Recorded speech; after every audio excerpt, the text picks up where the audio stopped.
최근 교육계에 잇따른 악재가 우리 사회를 안타깝게 하고 있습니다. 교권 붕괴로 인한 교사들의 사망 사건 못지않게 심각한 게 바로 학교 폭력인데요. 최근 발표된 자료에 따르면 학교 폭력으로 자살 충동까지 느꼈다는 학생의 비율이 40%에 육박했습니다. 보도에 김혜인 기자입니다.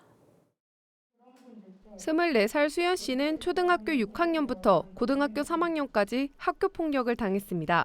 폭력이 시작되던 시기 담임 선생님께 도움을 요청했지만 초임교사 홀로 감당하기엔 역부족이었습니다. 담임 선생님은 당시 초임이셨고 그것을 알게 된 가해자들은 선생님을 무시했습니다. 오히려 피해 사실을 이야기한 이유로 그 아이들의 폭행은 더 심해졌습니다. 학교 폭력 피해는 갈수록 복합적이고 심각해지고 있습니다. 푸른나무재단이 전국 초중고교생 7,200여 명을 조사한 결과 피해를 봤다고 응답한 학생은 전체의 6.8%였습니다.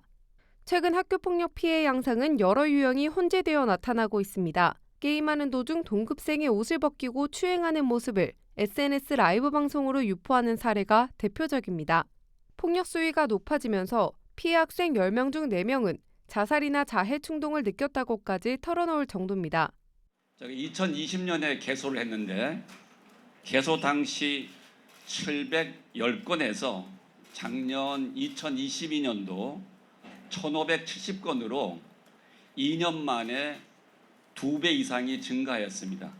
학교폭력 피해 학생들은 한 명당 4가지 피해 유형을 경험하고 있습니다.